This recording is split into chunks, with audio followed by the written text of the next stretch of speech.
महाराष्ट्रातील सर्व पालक आणि विद्यार्थी यांना माझा मनापासून नमस्कार. तुम्ही पाहताय जीनियस फाउंडेशन. तर आपण या ठिकाणी मराठी व्याकरण पाहतोय. तर मराठी व्याकरणातील आज आपण इथं अलंकारिक शब्द पाहणार आहोत. तर अलंकारिक शब्द म्हणजे काय, तर ज्याप्रमाणे आपण वेगवेगळे अलंकार घातल्यानंतर आपलं रूप ज्याप्रमाणे उठून दिसतं किंवा आपल्या सौंदर्यामध्ये भर पडते, तर त्याच पद्धतीने भाषेचेही काही शब्द अलंकारिक शब्द आहेत, ज्यामुळे भाषेला त्या शब्दांमुळे एक प्रकारचा गोडवा निर्माण होतो किंवा त्या शब्दाच्या किंवा भाषेच्या सौंदर्यामध्ये वाढ होते.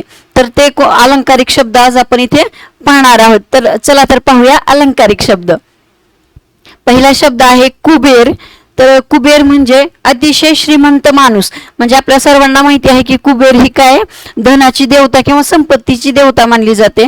तर कुबेर म्हणजे काय, अतिशय श्रीमंत मनुष्य. ओनामा सुरुवात किंवा प्रारंभ.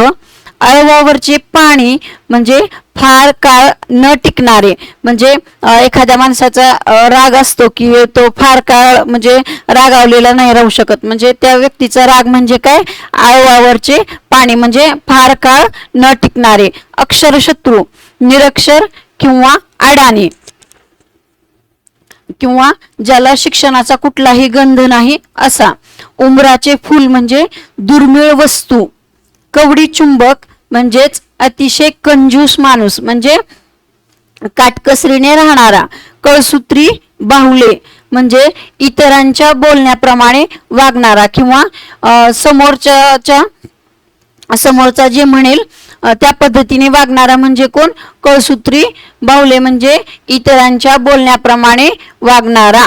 गळ्यातील ताईत अतिशय प्रिय व्यक्ती म्हणजे खूप आवडणारी व्यक्ती.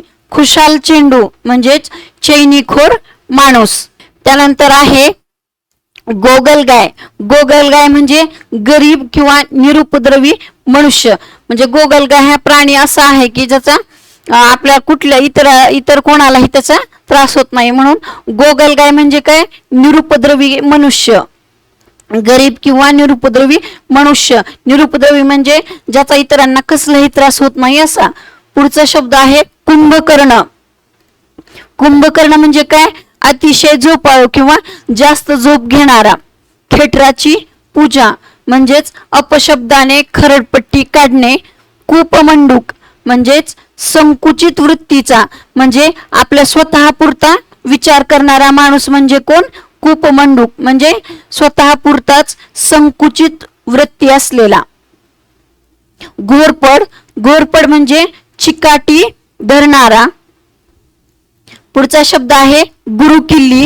गुरुकिल्ली म्हणजे मर्म किंवा रहस्य. त्यानंतर आहे मेषपात्र. मेषपात्र म्हणजे बावळट. लंकेची पार्वती अतिशय गरीब स्त्री. सुळावरची पोळी म्हणजे जीव धोक्यात घालणारे काम. पुढचा शब्द आहे वाहती गंगा. वाहती गंगा म्हणजे आलेली संधी. पुढचा शब्द आहे वामनमूर्ती. वामनमूर्ती म्हणजे ठेंगू किंवा बुटका माणूस. त्यानंतर आहे शकुनी मामा. शकुनी मामा म्हणजे कपटी मनुष्य. आता शकुनी मामा हे पात्र सर्वांनाच माहिती आहे.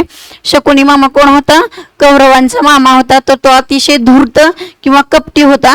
त्यामुळे शकुनी मामा म्हणजे कोण, कपटी किंवा धूर्त मनुष्य. पुढचा शब्द आहे देवमाणूस. देवमाणूस म्हणजे चांगला सज्जन माणूस. दळूबाई. दळूबाई म्हणजे भेकड मनुष्य. भगीरथ प्रयत्न म्हणजे आटोकाट प्रयत्न करणारा. पर्वणी. पर्वणी म्हणजे अतिशय दुर्मिळ असा योग. भाकड कथा म्हणजेच निरर्थक गोष्टी. रामबाण उपाय म्हणजे अचूक गुणकारी. मृगजळ. मृगजळ म्हणजे केवळ आभास म्हणजे त्यामध्ये कुठलीही सत्यता नाही किंवा प्रत्यक्षात ती गोष्ट नसणे म्हणजे मृगजळ, केवळ आभास. पुढचा शब्द आहे भीष्म प्रतिज्ञा. भीष्म प्रतिज्ञा म्हणजे कठीण प्रतिज्ञा.